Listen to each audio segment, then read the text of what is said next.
but it doesn't depend on like the fair skinness. I think that's maybe a parent's ad or something in the mosque, and also too, unfortunately, like amongst like even like you would expect that in a Muslim society that wouldn't happen. Yeah, that's or what which is a thing that is important. Like I have one friend, it was one Ramadan, and basically we're in the mosque and we were going to pray for Ramadan, and this woman, while we're sitting there and praying, she said that the woman was like scooting and kept scooting and kept scooting, like trying to get away from her. And she said that keeps happening to her. So I just, I paid attention. And then I had another friend where that kept happening. And so, but she's a little bit more blunt. She just told her straight out, hey, I took a shower today, Yeah, I swear, that would happen. But, my color's not gonna rub off on you. Exactly. So it's like, I just, I couldn't believe that it was really like a racist issue in front of God. Like we're still like people are still doing that even while they're praying. Yeah, while they're exactly, you're standing in front of whenever God. You're praying, okay, so whenever you're praying, you're supposed to come as close as possible so that the space in between us, as they would say, that there's no shaitan or the devil wouldn't come in between. So you want to be like like this. You need to be touching like that. But if you're gonna have people scooting, then it's like the devil is coming between you're letting the devil come in between. Islam is supposed to be like inclusive, and that's Malcolm X example. He went to Mecca and he saw how everybody is treated and everybody is like all together. Which made him come back here and change his theology. Yeah. And how so he felt. How are we in the masjid pulling away from our sister because she's darker than us? Right. I cannot understand. That hurts. It really hurts. But the way I have dealt with it is that I said at the end of the day that we're all human beings, and they came from with some kind of background or some kind of experience, and because they did come with that experience, you just have to be individual and say that this is what I practice, these are my values, and this is what I will follow, and no longer assume or have a certainty that people won't do this. Yeah, that's true. Yeah. So you're gonna think the 15 years old, the 20 years old will have a better understanding of what colorism is, what racism is, but in reality, the people, like, it makes my blood boil, as they say in Ethiopia, is that I want a girl with a long hair, with bigger eyes, with whatever. I'm like, before we can talk about what kind of person we want in a marriage or whatever, why don't we look at ourselves? Like, have a mirror and look at yourself and be like, am I the kind of person I want my daughter to marry? And then you can choose whatever kind of girl you want to marry. That's perfect. And I love your WhatsApp thing, by the way, where you said beauty person's skin. Exactly. Yeah, that was one of the first things actually I noticed about her, and I was like, that's deep. I was like, okay. Yeah, you want a good looking woman. That's fine. That's cool. Nobody is not doubting that whatsoever. It's just get a little older, get a little bit more experience, and see what's out there. That's all I can say about that. You should marry whoever you're attracted to and whoever you vibe with and whoever you get along with. Exactly. You can worry about, their skin color if, like, maybe there's something wrong, there's something actually medically wrong with them. Maybe that's when you can care about their skin. If you're gonna be like, oh no, she has to be this way or she has to be that way, then you're wrong for that. You shouldn't do that. You should pick somebody that you would actually be a good match with. Right. Get some experience. That's all I can say. Yeah, experience. Just get you some experience. Exactly. Yeah.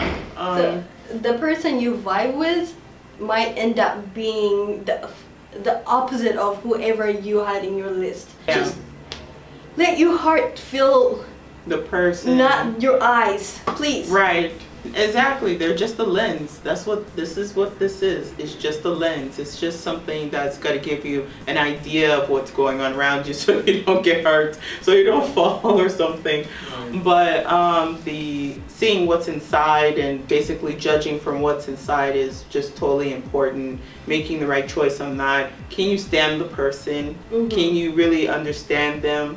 Things of that nature, because unfortunately, I mean, it's crazy how, like, even in our society sometimes you have to almost put on different faces for people to accept you. Mm-hmm. And if you don't put on that face, then it's almost as if like you are rebellious, or Yeah. you don't have, you know, what they're looking for. Mm-hmm. And then it's also a character that it's like, okay, what if I do put on their face? Like, there's a story about this gentleman who actually painted his skin black because he wanted to know what African Americans wanted to feel like.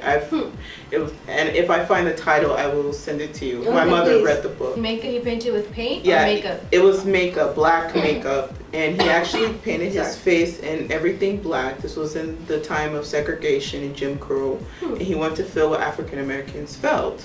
So he was walking around doing this, and he was like, now I see. Like, he had to go to the color bathroom, he had to drink from the color sink, and you know, he couldn't sit places to eat and things like that, and he just wanted to get that experience. And then when he went home at night, he would wash it off. Yeah.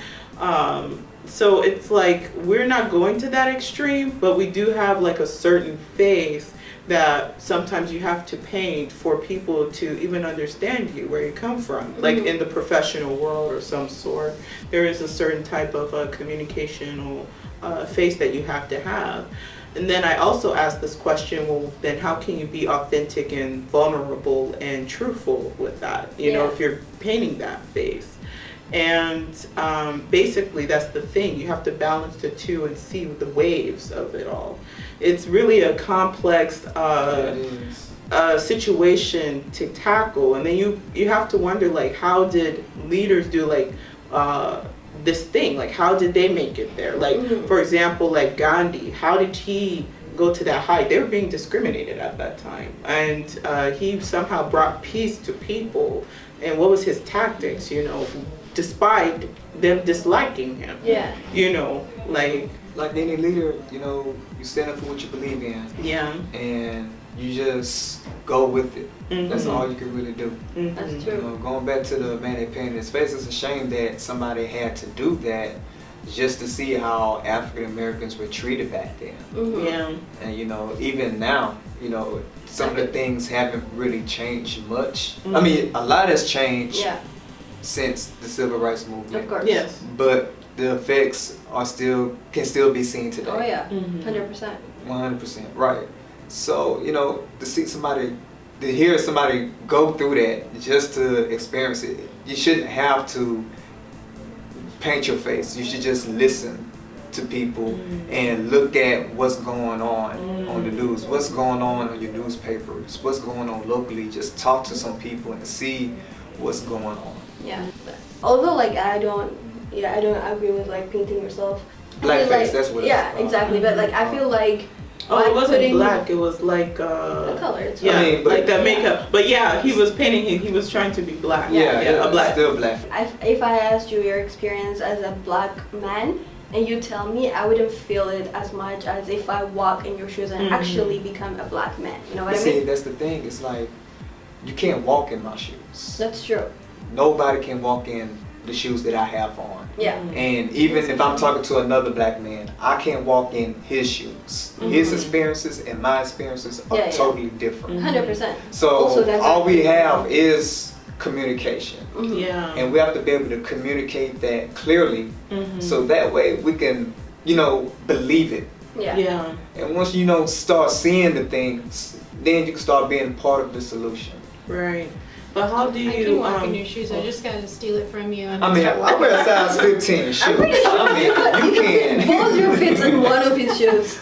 I wear a size 15 shoe. That's what I'm saying. I mean, She could put literally, you cannot put my shoes on and start walking. But I thought it was interesting, like you're saying that point that, you know, someone should be able to speak and you should hear me what I say, and that goes into whether they'll have respect in that. Like one thing that I used to always talk about was like, okay, respect the words that I say, but everyone won't.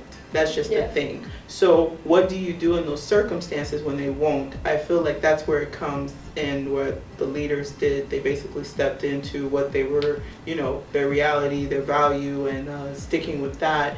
And they kept pursuing that. So, yeah. You know, it's interesting you brought up Gandhi too. You know, I started hearing stories about how he discriminated. Oh, well, not discriminated. He was prejudiced towards Africans too. Yeah.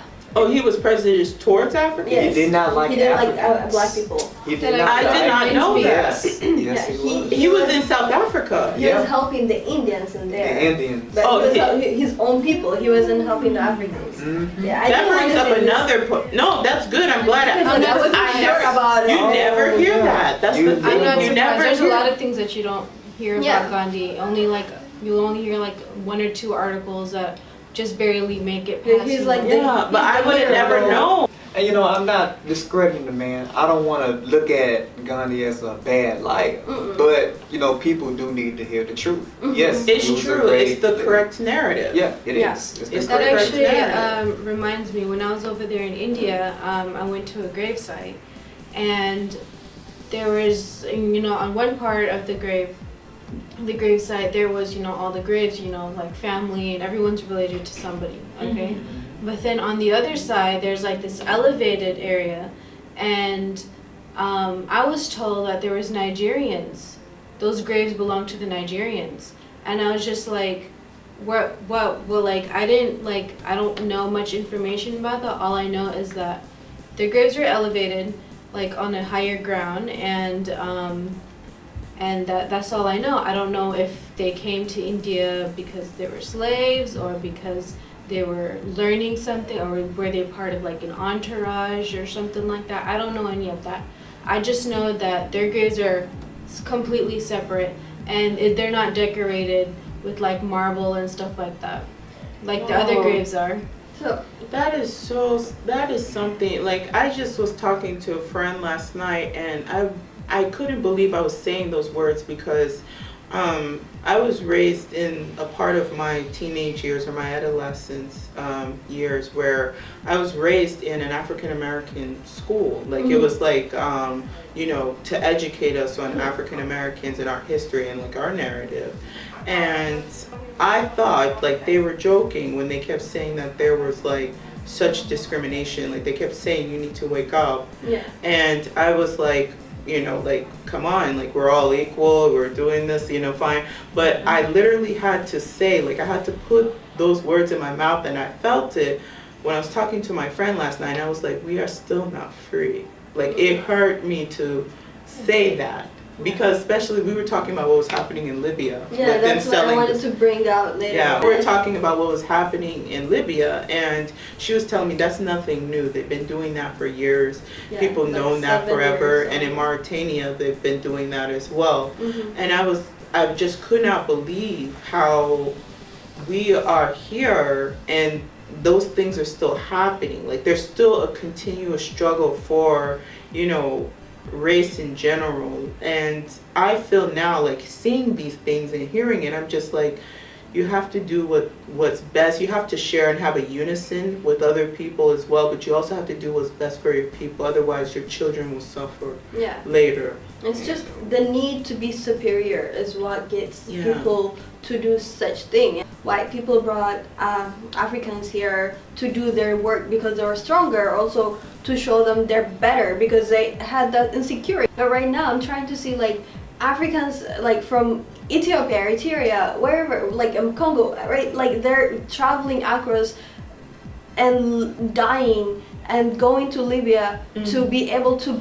cross to like Italy or whatever. But they're still being forced into this slavery, and I could not understand what in your mind makes it okay for you to take your brothers who come to you for help, and you're like, I'm not gonna help you, instead I will kill you, or I will Use you for a personal gain. yeah. And they're like, I think they're calling their families in like Eritrea asking for money, and when they cannot pay the money, they make them here raping their sisters, mothers, daughters, or like beating up their children. And I'm like, why would they leave their country if they can afford to give you money? You know what I mean? My thing is the fact that the Liberia government knew about it and didn't want to step in, it's a big red flag right there. Liberia or Libya? Libya, whatever. Yeah. Their government knew that this practice was going on, and they did not take action towards it. They didn't even try to stop it. Libya And the went crazy, UN, remember? I'm pretty sure the UN knows about it Of course. now, and they still haven't. I haven't seen, at least I haven't seen anything about them trying to stop them. And our U.S. government CNN just started making reports about it a couple of weeks back. And the president still has nothing to say about it. This is still going on. When I first saw it, I thought it was a joke. I thought someone was trying to play some kind of prank of the video. The video was very dark. And I thought it wasn't real until I started seeing. Innocent.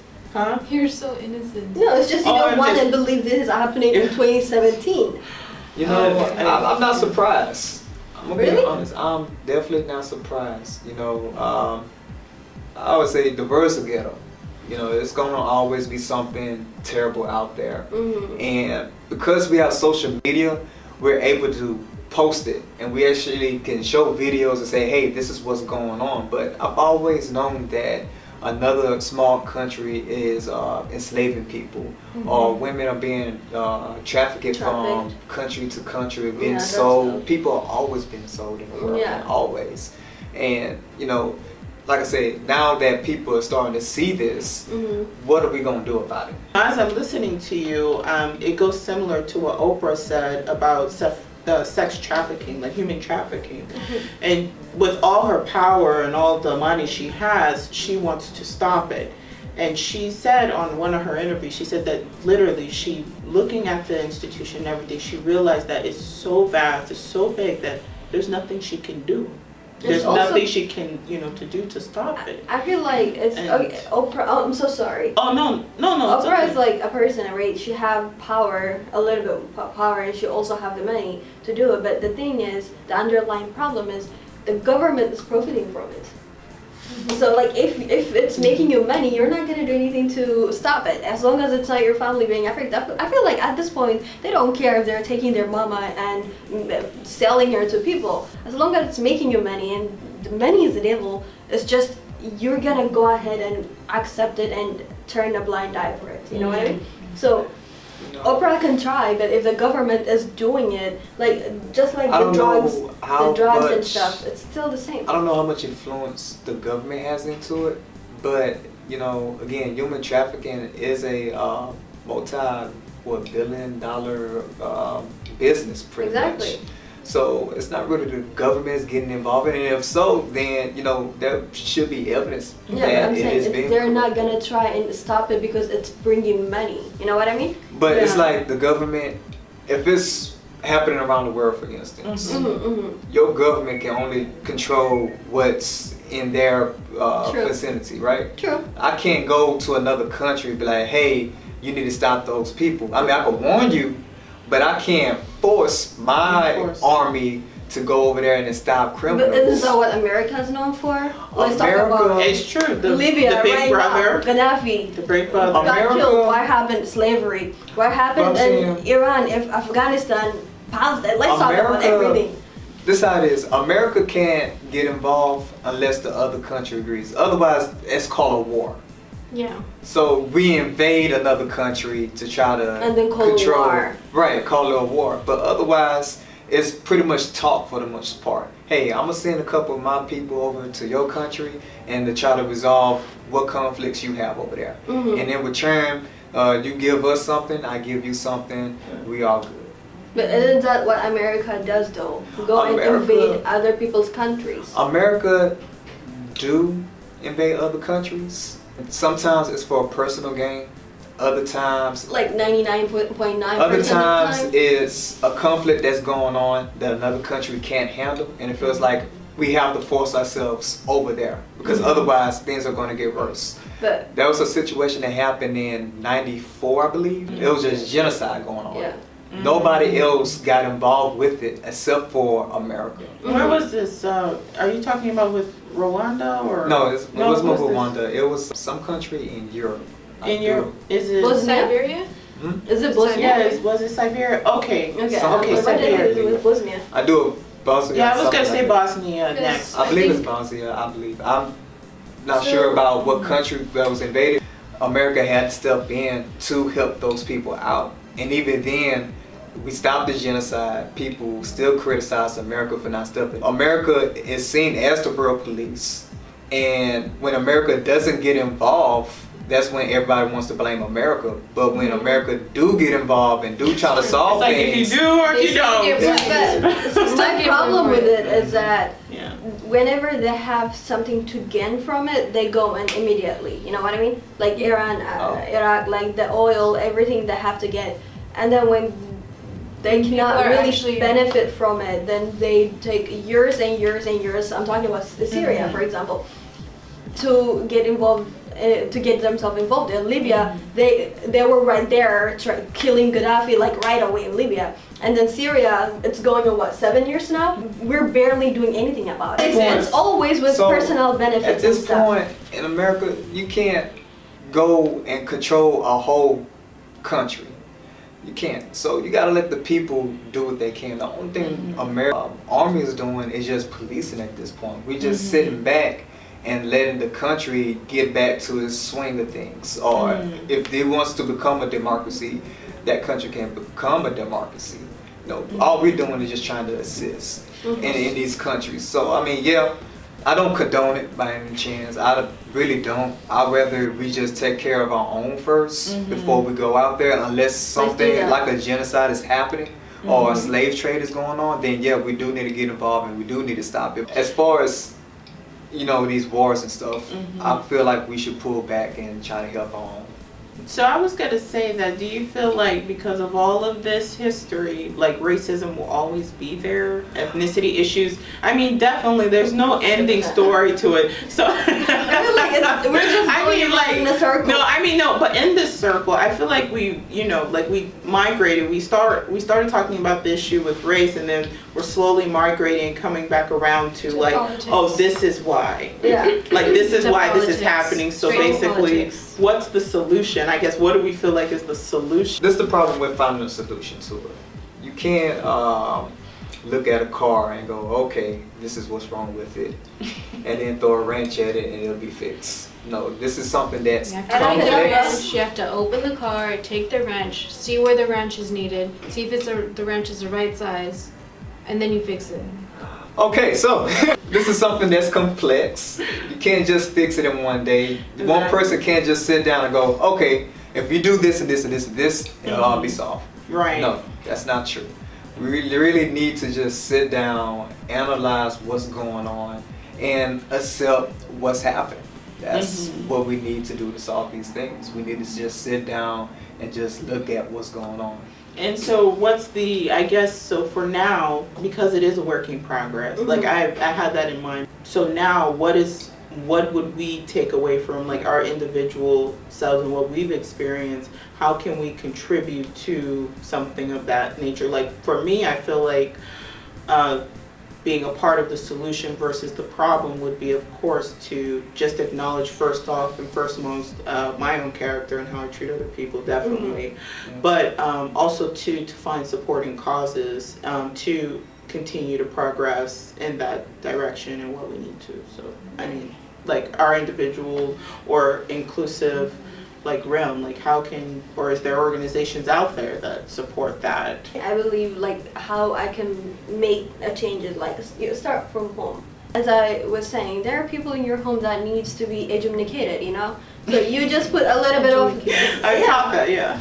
So you can put something like you don't have to be like you're wrong. I need to teach you, but like your actions are the way of teaching people. Like if you become a person who's always like having a conversation in your family to teach them this is happening and we should do this, treat a person this way, that helps. So you start from your family and then you go into your community, which whether it's the Ethiopian community for me or the Muslim community which I go and hang around with, you know what I mean? So that's how you can start, and even if there are not organizations that can help spread the conversation, start the conversation, because like for me, I want to start this thing called We Are Society, right? So we have conversations, and so if you don't have people who are doing the job, start it. You don't need a lot of money to do it. You don't need a lot of people to do it. Just find some people, different group of people you know, and make them talk. And conversation really, really does help. So for me,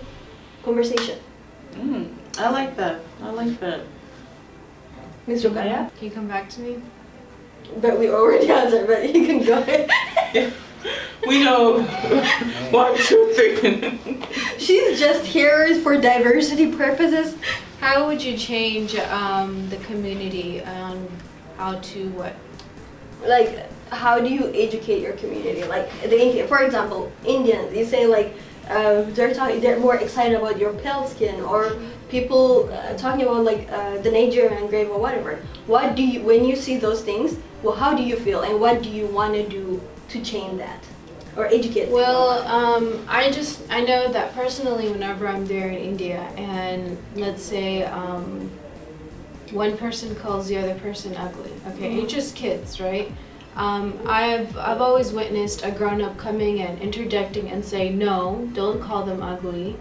Everyone's beautiful. Don't say that. This is so and so. And then they relate to them like relate to them in the sense that this is your so and so person who's related to you this way. You should talk to them with respect. You shouldn't talk to them like you shouldn't be like saying negative things like that. That's bad. So. In a small scale, that's how you teach that one person. Yeah. But if there's a way to teach on a bigger scale everybody else, you know, to make them learn and understand, then that's how, like, making that small, magnifying whatever on that small scale is magnifying it. I have always said like one person, you can help one person, and that person can go ahead and help another person, and it just starts like a chain reaction where like everybody's going around and helping other people. So help one person. You don't, it's not money, it's not whatever. Listen to them talk, listen to their problems. Just everyone's struggling with their identity right now, whatever it is. It doesn't matter. The person can be 50, 70 years old or like 5 years old. We're all struggling to identify who we are and to understand where we're coming from and who we're gonna end up being. So just lend a hearing ear, right? That's a real the thing you say, and then that can help. But I wanted to clarify before about the Nigerians and the gravesite in India. Before that elevation was there, it was just a regular ground that people were walking all over. No, I had no idea, you know, and then suddenly there's like this big old, like, about like 10 feet high wall, and it's just like dirt inside of there and stuff like, it's just elevated ground. And then I asked, what is this here? Like, what is this? Like, how did this suddenly come over here? And then I was told that those are the graves of the Nigerians that were there. I think they did the elevation to the ground out of respect so that no one would be walking all over their grave. Okay, that's okay. Today we said a lot of facts and a lot of Opinions and ideals, and you know, if we're wrong about any of those things, you can please comment below. I would love to read those comments and try to reach out to you as soon as I can. But also, I mean, my last solution and final thought to all this is to just keep living. You know, just live life. Just keep living. All these experiences gonna come to you. Keep reading, educate yourself, check your sources always, and just keep talking to people. You'll be a part of the solution somehow, in some way. Oh, my farewell is to just make sure that you check in here first, because in here it'll tell you the best. Usually the chatter in your head basically will tell you a different thing from your experiences. But if you listen to your heart and basically go with that, then that's what will of course promote the right change that we need. And I will say, support your brothers and sisters, love one another, listen to one another, and always try the positive energy in a group of negativity. That's all. I'm saying bye. Thank you for watching, and I'll see you guys very soon. Please subscribe, like, and comment. And these are my lovely people. Bye. Peace. Bye.